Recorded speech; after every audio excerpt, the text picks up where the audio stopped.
Let me start with China. Now, we all know that the Qing were invaders themselves, and they knew what to do to stop what they'd done to the Ming. So they were the exception to thousands of years of rule of the Hobbes principle of the tributary system. They actually were conquerors. They were conquerors from the north, they were invaders, and they set new boundaries for China, which have remained the same, including the extension of Chinese sovereignty to Tibet. So it is true that the Qing pursued a policy that was different from that of previous dynasties. Does this make China similar to the West? Not really, because it was a question of setting new boundaries for Chinese sovereignty.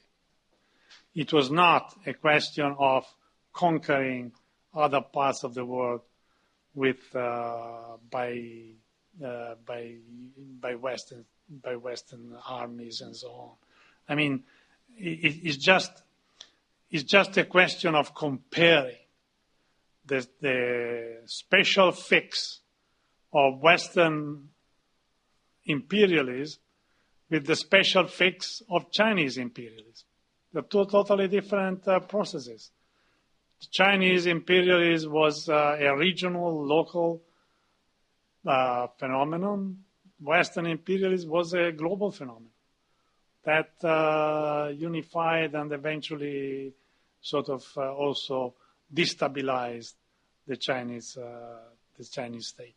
So to say that, imperialism, imperialism are different kinds, and but to compare the two is just compare apples and oranges, and make a total mistake in terms of seeing the driving forces.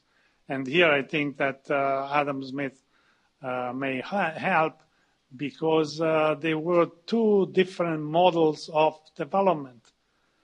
One was introverted and basically self-centered, and the other was extroverted and outward-centered. And these two models have confronted themselves. Question that is this essentializing this idea of Eastern harmony and Western militarism? There is no Eastern harmony, because I've also said that the Chinese masses are the least harmonious in the world.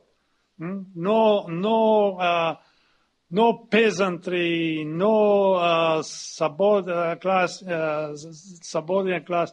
in the world has the same rebelliousness of the Chinese.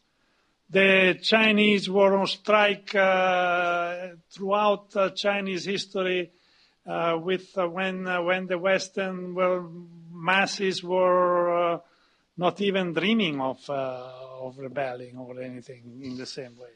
So there is the harmony is in fact, the ideology of harmony is the ideology of a very turbulent society that has to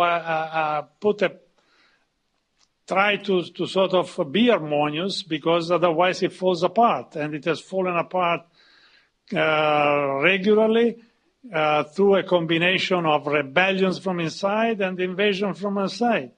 So that's the Chinese. Then, of course, what you say? Well, we need harmony. Of course we need harmony. But that's not what they have. So harmony is a project. It's not a situation that characterizes China.